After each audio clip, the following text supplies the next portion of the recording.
This morning's talk is titled Downfall and Return.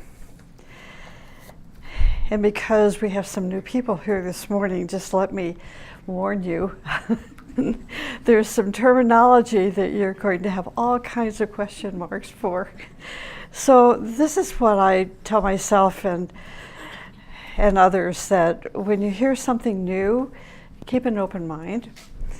When you hear words that your brain has no association with, you can write it down or ask your family later, what does that mean? And I hope you enjoy the talk. It has to do with spiritual striving. It has to do with our future. It absolutely must include an understanding of the continuity of life and reincarnation. Otherwise, it's not going to make any sense. The reason being is that there's way too much to do in one life, okay? So the substance of today's Sunday talk is most positive, affirming, and explanatory of the more human challenges that spiritual students undergo and experience. It is hopeful to those who are plummeting in a so-called downfall cycle, and yet affirming for those who are returning to their higher ideals. It's not uncommon when life catches us up, with great successes or huge failures, that we step off of the spiritual path, or we lose our direction, or we forget that we have higher powers and inspiration and great people who have walked before us that have gone through similar problems that we can always go to and read their biography or autobiography and let it inspire us to get back on on the path of life's purpose. So that's why we're calling today's talk Downfall and Return. The Ageless Wisdom teachings affirm that there are three main phases or levels of consciousness of a spiritual student who is on the path of transformation. And these three main phases are called the aspirant, the disciple, or the initiate. So those are the three different phases or levels of consciousness that we can have. So I'm going to define each of these stages. The first is the aspirant. The Tibetan DK explains and defines the stage of the aspirant in this way. He says that all true aspirants have taken the first initiation of consciousness, which means that we have expanded our consciousness from just the physical realm now into a more refined, pure, beautiful level of consciousness. So the aspirant has taken this first initiation. It's also called soul consciousness. This fact is indicated by the person's intensive struggle to grow into a spiritual life, to follow the way of a dedicated orientation to things of their higher self, and to live by the light of their soul. This stage is one that is known as pure mysticism. And interestingly enough, it's also known to describe a person that has a very selfish spiritual purpose. I know that sounds very strange. How can you be spiritual and how can you be selfish? Because all of a sudden, this is my path. This is my spirituality. This is my everything, and you don't have anything. This is, I know it sounds strange, but I just see it, and I understand it, and I run from it. So, sorry. Anyway, because they're very spiritually intentioned and very self-centered. The recognition of a group relationship is missing. The knowledge of group inclination is not present. There is no true unselfish desire to serve. There is only a vague desire for personal liberation, personal integrity, and for personal lasting happiness. This has to be changed into group emancipation, group cohesion, and group joy. The first stage, therefore, in the training of the aspirant is to relate himself to a more advanced person, one who has an advanced consciousness, not who is superior over him, but more experienced, who will lead him gradually onward and give him the help he needs. For this reason, the disciple is closer to the aspirant, far from perfection for himself yet, and is also learning to serve.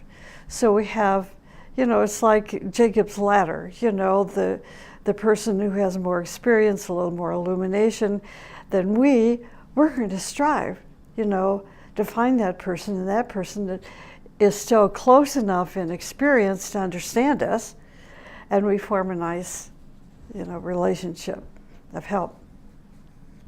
So this stage of development covers the period or inquiry of spiritual investigation, and usually is spread over several lifetimes.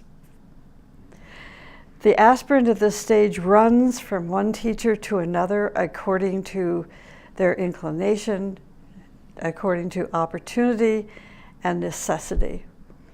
He is an example of instability, but is carefully watched by the disciple. The aspirant is watched by the disciple. It's like a parent watches our child, as they grow, especially through the teenage years. So, the aspirant is carefully watched by the disciple who has moved beyond this particular stage of volatility. His task is to see that the aspirant escapes from this network of futility, and is sometimes called, and that he gradually settles down to a later stage of inner investigation. So the Tibetan gives us some more specifics about the aspirant, saying, number one, the aspirant makes a transition in consciousness from the emotional plane to the mental. And in effecting this, the senior disciple is helping the student give definite aid and guidance. Now, in the Ageless Wisdom teaching, there's a term called Chela, C-H-E-L-A. And this is a term that I love because it's not part of, your normal nomenclature. And so it means something different. And it's something that will speak to us if we just have the ears to hear, and not say, okay, my dictionary that's in my mind doesn't have that word in it. Just let yourself be open and hear it. So Chela is a very special human being. It's a human being that's on the path of spirituality and recognizes that every single life has a specific purpose for the soul, and that purpose has a note to it. It is magnetic. It is what keeps us going, from one situation to another, and gives us a sense of direction. And that's really key. Whether you know yourself as a Chela or understand the word, if you have a strong sense of direction in your life, you are a Chela. Plain and simple. I'm, struggling with this morning, whether to use esoteric language or not, and so I thought, well, I'll just explain it a little bit as I go along.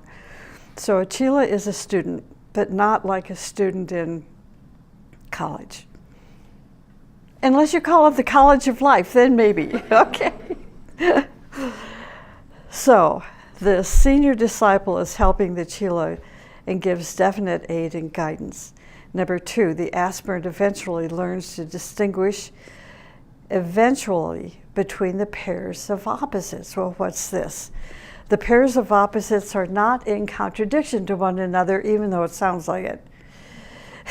The pairs of opposites occur because the aspirant is still living within the confinement of his personality life and is not yet able to respond to a higher rhythm.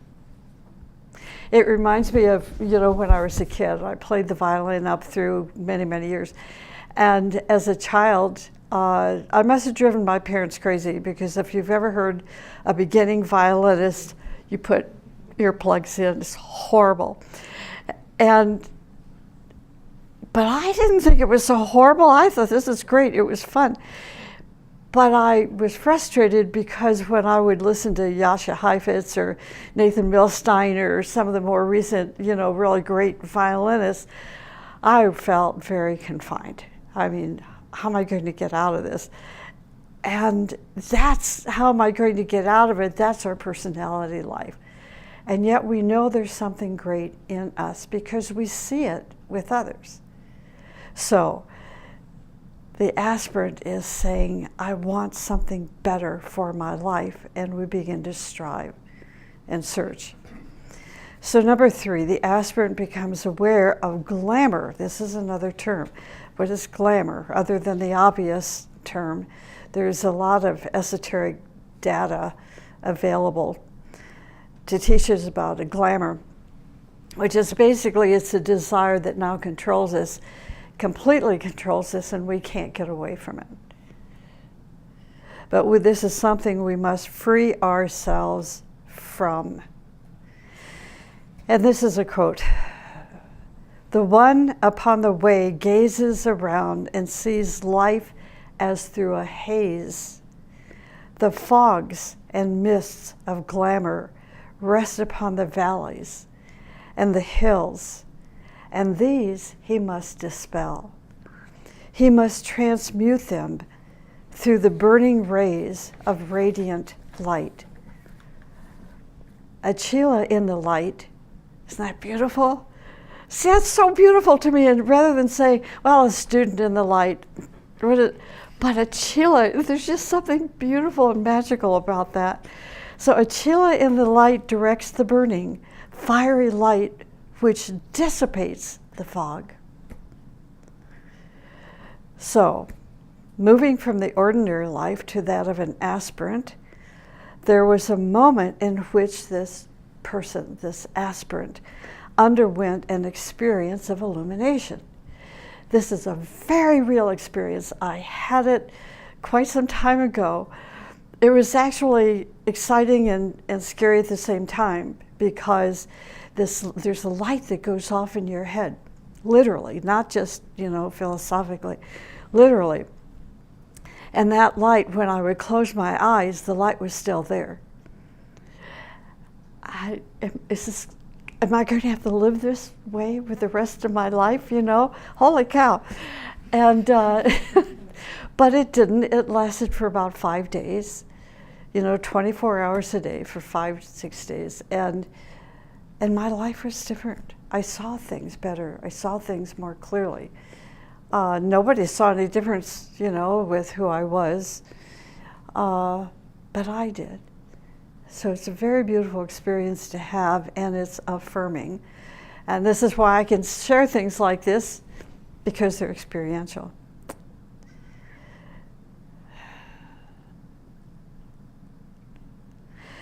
So, once you have some kind of an illuminating experience, then you want to change yourselves.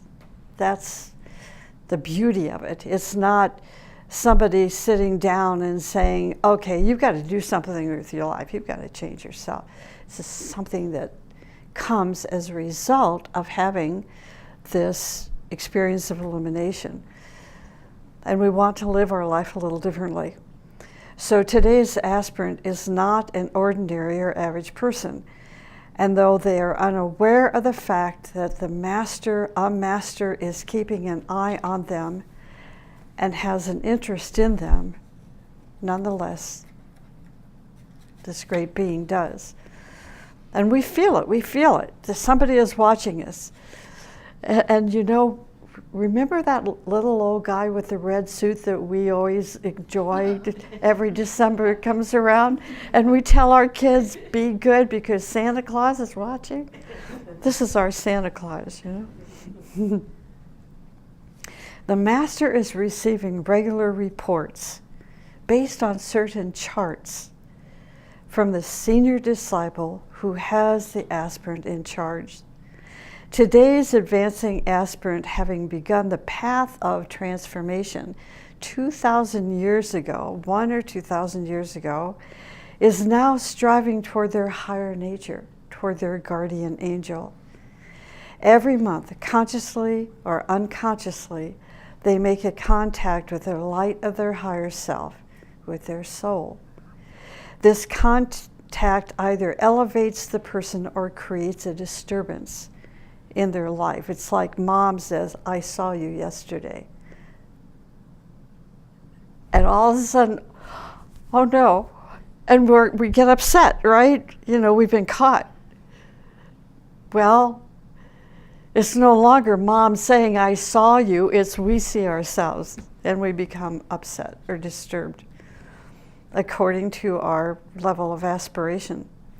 So aspirants and sometimes the younger disciple will come in contact with their inner presence, their higher self, through intense pain and suffering. Thus the reason for pain and suffering sometimes. Others will come in contact in a moment of severe failure. Others will come in contact when they are deeply insulted or shamed. When such an experience occurs, the person comes to their senses, and their viewpoints and standards undergo a change, and they return to their upward cycle. See, so we go downhill, we go uphill. We take a step forward and 2 steps back. See, that's the common understanding. Now we're learning the reasons behind it. Okay, so a disciple. Who's a disciple? You know, what's the consciousness of a disciple like? A disciple can be found at many stages, from the little disciple of the first degree to the one who is in the heart of the master, and finally the one who gives all that he is to service for humanity. An esoteric school trains the disciple in group work. The disciple learns to relinquish personality life to the interest of a higher purpose, ever directed to the service of humanity and to the spiritual hierarchy. The disciple becomes merged in group activities and losing none of their individualized and particularized identity, they become a dedicated contributor to the plan of humanity, to God's plan, with no thought of the separated or conceited self-conditioning that conditions their thinking. This is something that's very important to think about, you know, as a person moves into what we call the group life, is they have to be prepared. Otherwise, as they move into a group, a spiritual group, they lose their identity. So you don't want to move into a group life until you know who you are, till you're an independent thinking person. And in that independent thinking, recognize your talents, what you have to offer, what you have to share, and then like a musician in a symphony orchestra, which I love to reference, is like every single musician in a professional symphony is a person unto themselves. They've spent years and years and years of educating themselves, of practicing, of performing, until they've reached a level of accomplishment. Now they can go into a professional, well-polished, well-known orchestra, and they don't lose their identity. Now they're taking who they are and they put it into the light of the group and say, let me strengthen the hands of the group so we can be a better service to humanity.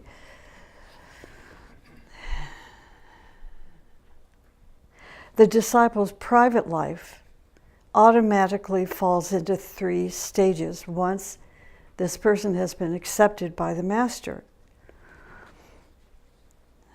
Number 1, the stage in which the lower mind and the higher mind are now related in such a manner that the lower mind is not only soul illumined, but is subject also to impression from your, what we call the spiritual triad. 2, the disciple's relation to the master is the next, and sometimes paralleling stage, and involves the bringing together of the master's consciousness with his own. This has to be slowly developed and consciously grasped with very interesting consequences. So what does this mean? In a sense, we all know what the word telepathy means. It's like, I can remember, this is some time ago, when my husband was on the way out to some property that we had bought, and I was home. Well, he had my car keys with him. And that meant I was stuck home all day long, which a Gemini never likes to be stuck home. So I'm sitting here thinking, Marshall, please call me. Please think, I have to call Joleen. I don't know why, but I need to call her. And he did. That's telepathy, It's like, oh, wow, was that cool? So this is what I'm talking about. We have this relationship with an invisible being of light that may be on the planet, may not be. And it's kind of cool. It's like Santa Claus watching us. But now we know when he's watching and when he's not. I'm sorry. I'm just trying to make this understandable. So that's a disciple. A disciple is recognized through their dedication, energy, and creativity. They live by the 5 principles of beauty, goodness, right human relations, increased joy and freedom for himself and for others. Beauty, goodness, right human relations, increased joy and freedom for himself and for others. Any violation against these 5 principles throws the person out of the path of discipleship.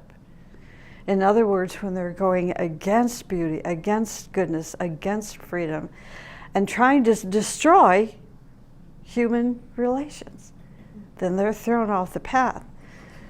Disciples are freedom fighters. And now the initiate.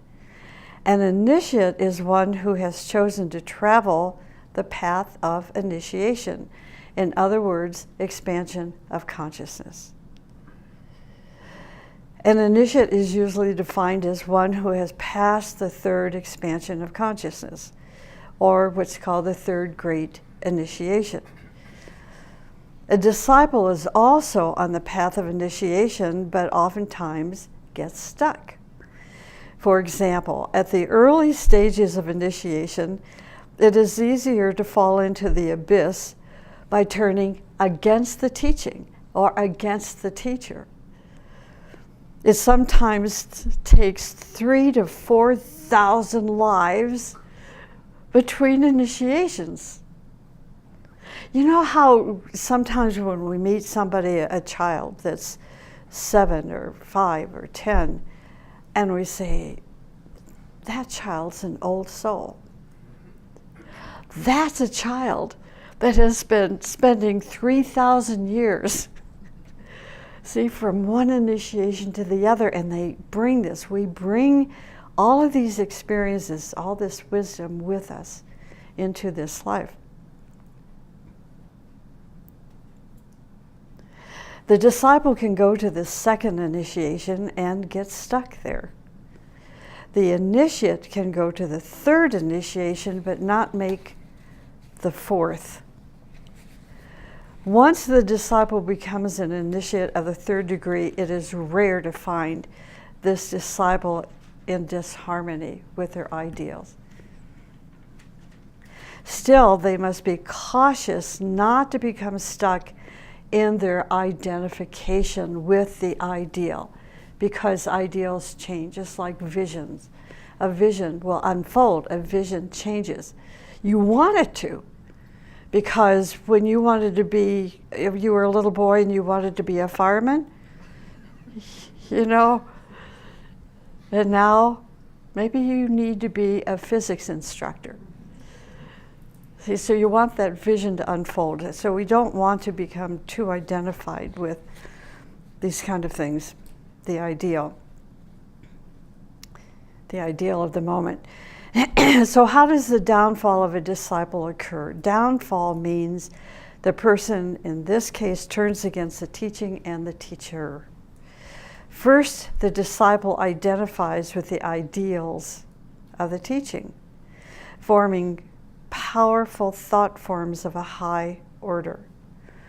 Second, the disciple is attracted to strong ideas of a low order type of person or object, and this causes them to live in ways that are not in harmony with the ideals. So how does this happen? Well, this, depends again on our understanding of life, but people can fool us. They can manipulate us into believing they're somebody that they are not. And because we're not being discerning about this individual, we just listen to their words and don't pay any attention to their actions, that pretty soon we get caught into a web that we can't get out of, it seems. And until it's too late. But it's never too late, because this morning I'm talking about what? Return. And return, exactly. And the third cause of the downfall of a disciple is, over time, the disciple begins to identify with lower forms, lower senses of living. Every time the higher ideals remind him about their failures, they have feelings against the ideal. They're not good enough. They're not good enough. And so some mechanism inside themselves translates that sense of I don't feel I'm good enough into a rebellious way of, no, it's not me, it's the teaching, it's that teacher. It's very interesting what human nature does.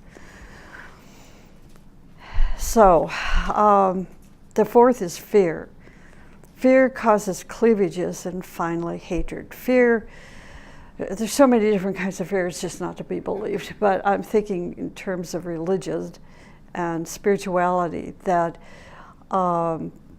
if you're raised in a very strong religion that has a lot of laws and dogma and doctrine to keep us on the right path, it causes a lot of fear, and it keeps us, from expansion of consciousness. So that is another way that a disciple for a while can experience a downfall. It causes cleavages and finally hatred. A cleavage occurs when there's a conflict or attack between the higher ideal and the object of the senses that a cleavages eventually produce. So cleavages diffuse the mind and the person enters into confusion. I was raised this way. Mom and Dad taught me this. And now this higher ideal says something a little bit differently. And we become confused. A confused mind works against its own survival. It's like, this is kind of a stupid comparison, but it came to mind. So it's like, oh, excuse me, I don't, if this is wrong to say, but I'm going to say it anyway. It's like, okay, so we have a president in office right now, United States, America. We have people outside of the country listening to this. But everybody knows who the president of the United States is, and this causes confusion in other countries. We have a stable government based on virtue and value and especially freedom, the freedom of democracy. And now we have a president that is going, apparently, from my point of view, against all these policies of freedom and democracy. This is causing confusion in the minds of the leaders of other countries, and it's causing fear, because where there was a country that was stable, now we have a country that's led by a person who doesn't know the difference between fact and fiction and truth and falsehood. So confusion, and we have these own kinds of confusion, in our own thinking process and living process. The thing is that a confused mind works against its own survival. Okay, I'm going to share some stages now that contribute to the downfall. So the first is a conflict with higher ideals. There's a time of rationalization. Number 3, there's an inclination toward lower ways of living, or breaking those 5 principles that we had originally highly believed in. Cleavages. The 5th is antagonism or hatred, and the last, number 6, is losing respect for the teacher. And this can mean losing respect and belief in God, losing and respecting belief in Christ. Usually because something horrible has happened in our life that doesn't adhere, to those original doctrines. It's like there's a pastor now that's very, very popular in Texas that has tens of thousands of people following him and his wife, and their church services hold 10,000 people. It's kind of hard to even believe, but I've seen it. And he's a beautiful, beautiful man, a beautiful pastor, and I've listened to him frequently. But what's happening, and this is the people I know who are following him, following his teaching, is that he promises all these good things are going to happen to them in God's time. 40, 45 years have gone by, and God's time is still not crossed the threshold. And so they begin to lose their faith, in the teaching. And thus they lose respect, for that pastor or what that pastor is representing. So that's another reason that causes a downfall. However, if our ideals are strongly built, we are going to slowly return. Because we believe in beauty, we believe in freedom, we believe in right human relations, and so forth. So, how can we slowly return? And there's some points here from the teaching, 7 of them. The first is exhaustion and disillusionment. What you were searching for in the lower identifications were not there, such as money, rewards of power, looking for love relationships that were ultimately unfulfilling, things of vanity, a pseudo-freedom. Those are the 5 points under that we get so exhausted, and so disillusioned, we begin to search once again. So number 2, depression. Depression that forced us to throw any, depression that has forced us to find any ray of light which could uplift us, And usually that ray of light is either a spiritual teaching or a spiritual teacher that has been through hell and is still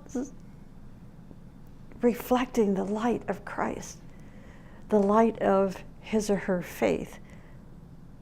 It's so beautiful, and our depression begins to dissipate. Third, we are contacting certain ideals that are still in our heart. 4, memories of joy.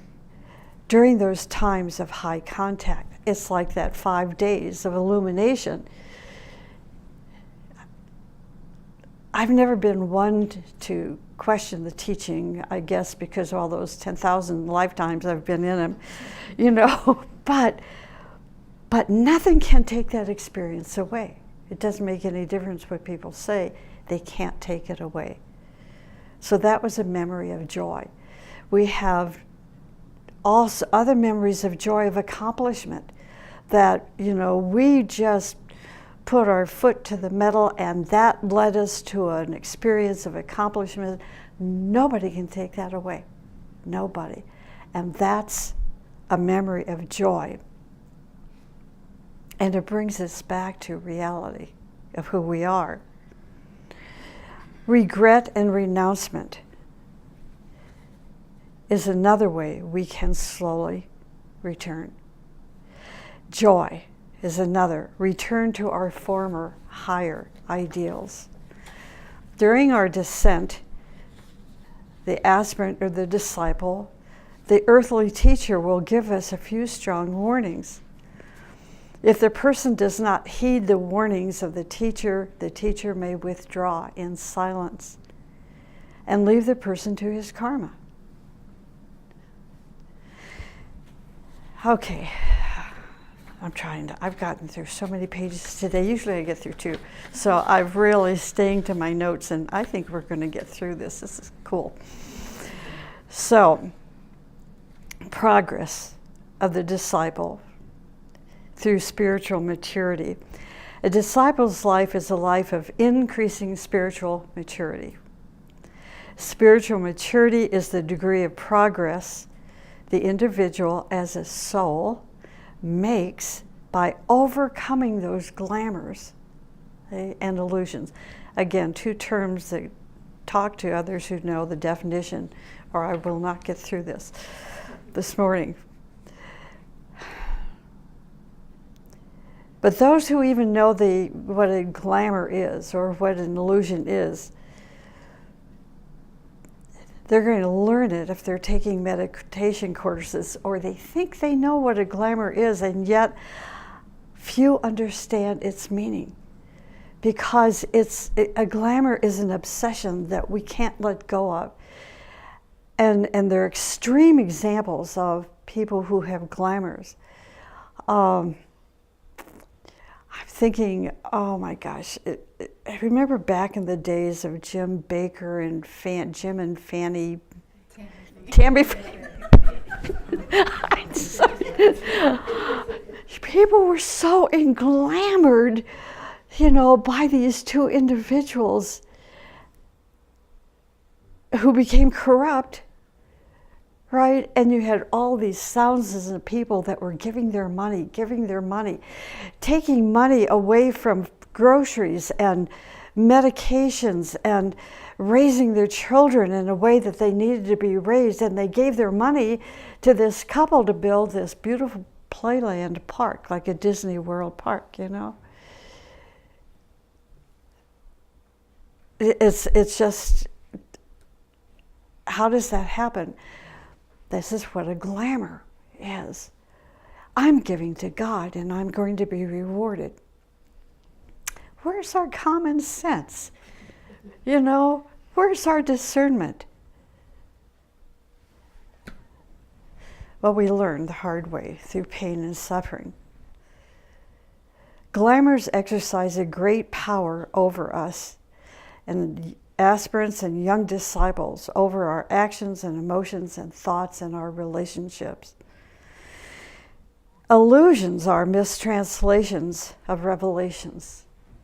So you have a scientist that has this revelation about an atom, and the next thing we know, we have an atom bomb. Well, that's not where that ideal was given. So we take something beautiful and distort it because of our wrong filter system. Or the disciples' mental nature is not yet adequately developed, or it was found with hindrances and frozen thoughts from former lifetimes. Mistranslations of revelations and ideas and currents of energy which come from the master.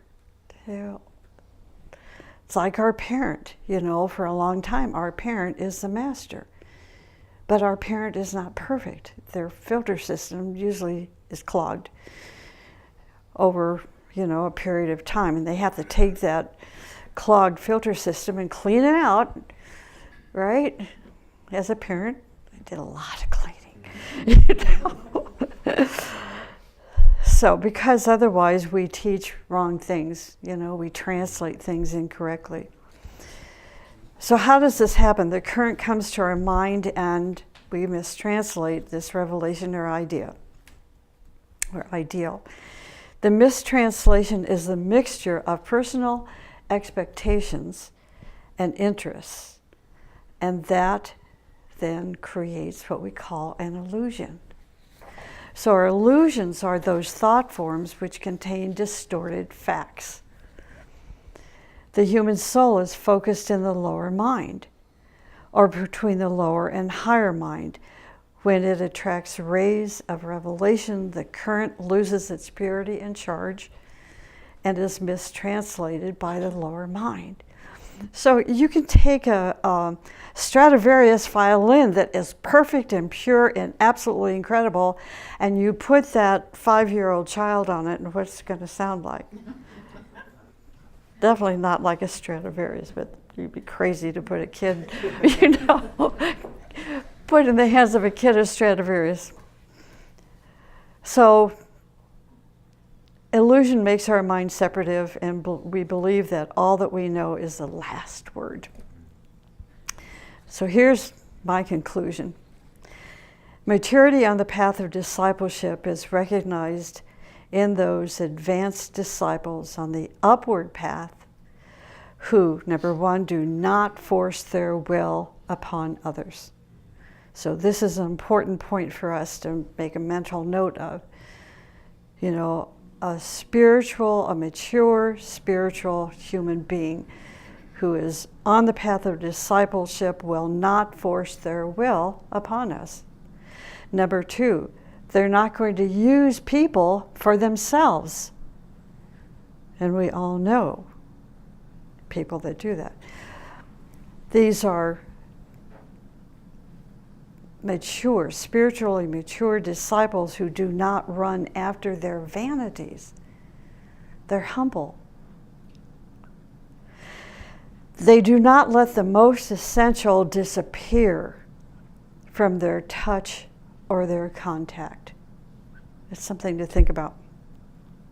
They do not let the most essential in their life disappear from their touch or contact. They stand like a rock while the sunrise and the sunset hit their faces, while snow and rain fall upon their heads. Like yesterday when we were out in the meditation garden, all of our hair went straight down because it was raining. But we dedicated that tree, So such a person stands like a rock while the sunrise and the sunset hit their faces, while snow and rain fall upon their heads, while lightning hits their heart. Through all of these things, they remain steady as they walk toward the hierarchy and toward Shambhala. They can play with children and sit and walk with aged ones. They can be with teenagers, but they are always aware that they are a conscious, integrated soul. When the disciple accomplishes all the above, they have become an initiate. Their solemnity and magnanimity shine through all that they say and do. So in the life of discipleship, there are many failures and many successes. Failures come into being when we as individuals identify with our lower nature, our 3 lower bodies, aka our toys. Success comes into being when we withdraw into our most essential self.